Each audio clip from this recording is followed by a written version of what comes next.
Welcome to Speech Speak, the podcast where you improve your English. Have you ever felt like you just can't get your point across? Yeah. Like you're stuck on mute when you really want to speak up? I Uh, think we've all been there. oh yeah, for sure. It can be super frustrating. Mm. So today we're diving into the world of expressing yourself confidently in English. Ooh, I like it. We'll be taking a look at a guide called Debating in English. Key techniques and expressions. Okay.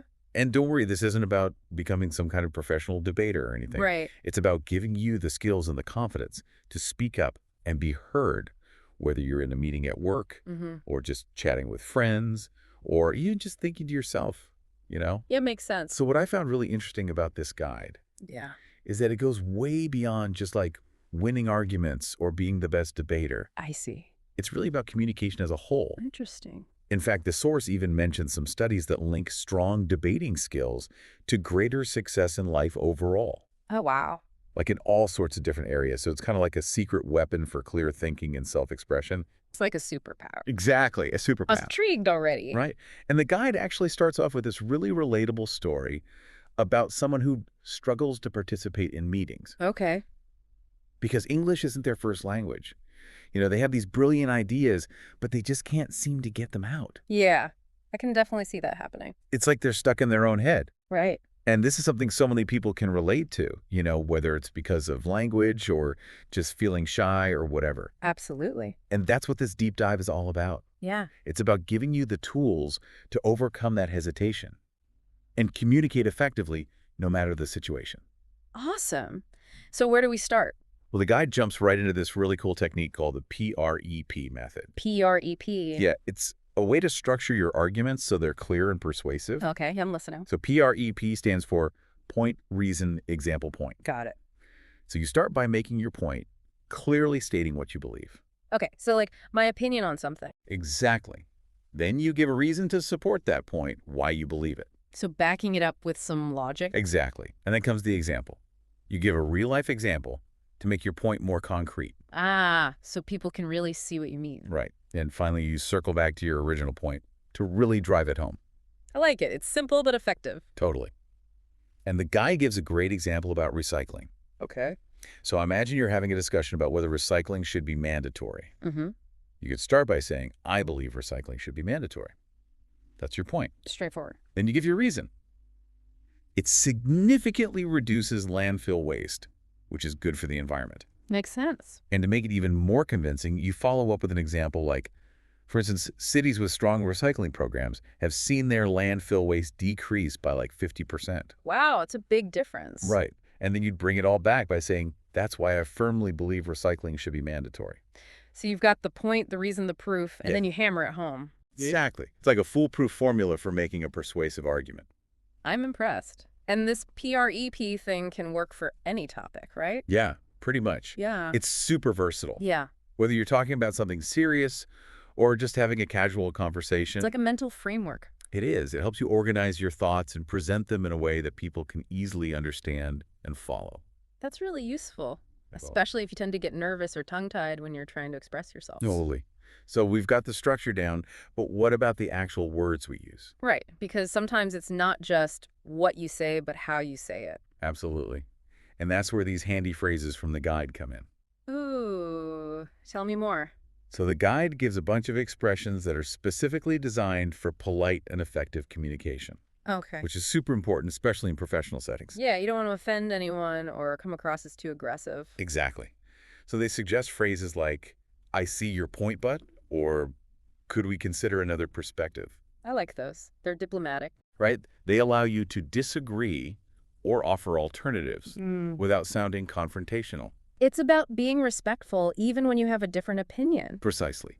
It's about having a healthy exchange of ideas rather than just trying to win an argument. Makes sense. And there's also, what if we approached it this way, which is great for brainstorming and finding solutions together. Oh, that's good. It encourages collaboration. Exactly.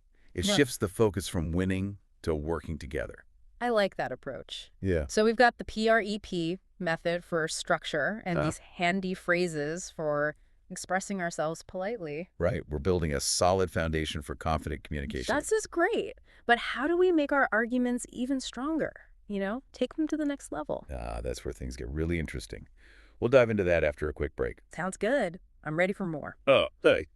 All right, so we've got this structure and these phrases, but how do we actually make our arguments stronger? Okay, yeah, because having a good foundation is important, Yeah. but we need to build on that. Exactly. We need to make our arguments really convincing.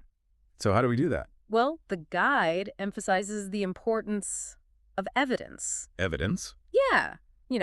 Backing up your claims with facts and data and examples. Oh, right. Because anyone can just state an opinion. Exactly. But if you have evidence to support it, that's what makes it truly persuasive. It adds so much weight to your argument. Especially like in a professional setting or if you're trying to convince someone of something important. Absolutely.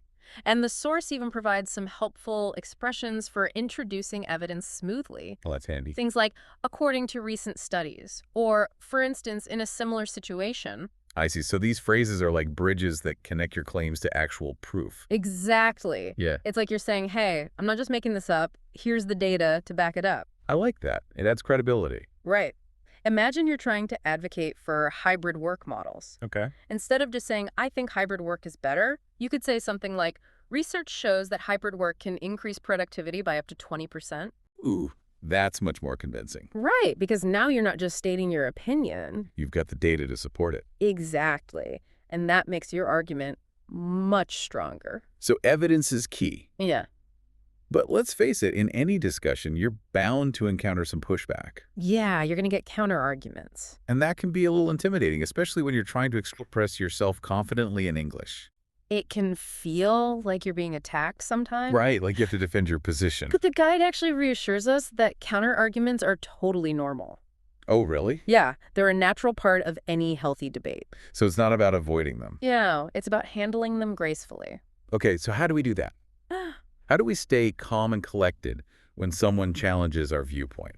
Well, the source provides some excellent phrases for navigating disagreements politely. Oh, all ears.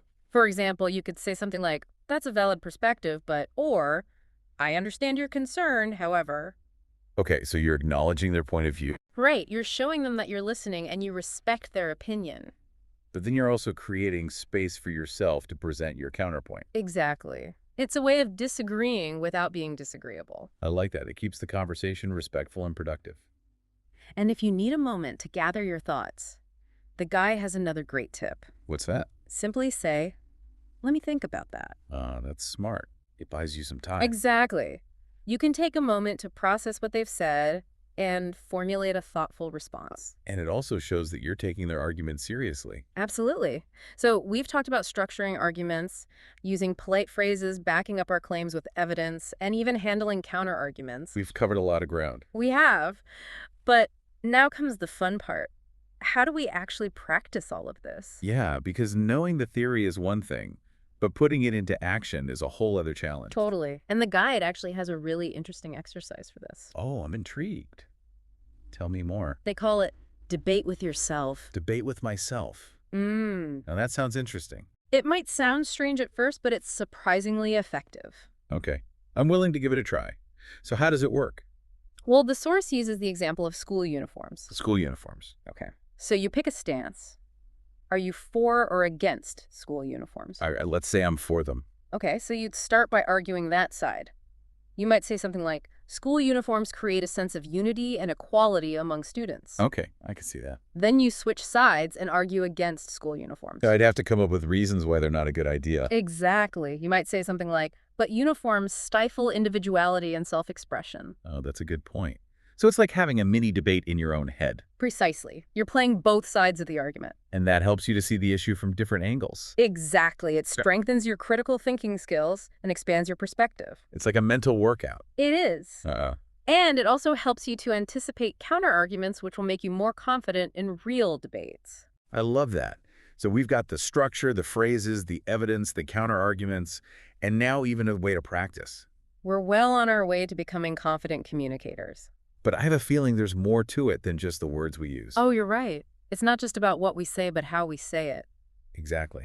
So let's talk about the importance of clear and confident delivery. Absolutely. Because even the most brilliant argument can fall flat if it's not communicated effectively. Okay, so it's not just what we say, but how we say it. Exactly. It's about delivery, speaking in a way that's clear, confident, and engaging.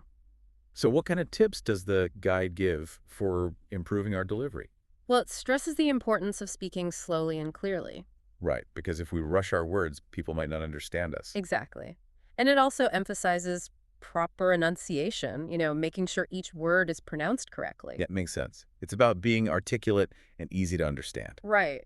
And the source also suggests practicing with a timer. A timer. How does Yeah. that help? Well, it helps you to get a sense of pacing, so you don't speak too fast or too slow. Oh, I see. It's like finding that sweet spot where you're speaking at a comfortable and engaging pace. Exactly.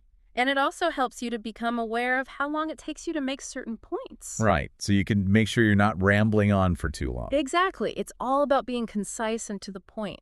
These are great tips. Yeah, And I'm guessing body language plays a role too, right? absolutely. Especially in face-to-face conversations. So things like maintaining eye contact and using hand gestures Exactly. Those nonverbal cues can really enhance your message. can make you seem more confident and engaged. Right. It's like you're showing people that you believe in what you're saying. So even if I'm practicing a debate at home, I should stand up, use my hands, and imagine I'm talking to an actual person. Exactly. It might feel a little silly at first, Yeah, I can imagine. but trust me, it makes a world of difference. I believe it. It's like you're embodying the argument. Precisely. You're not just reciting words, you're communicating a message. I love these practical tips. It's like we're taking everything we've learned and putting it into action. And remember, practice makes perfect.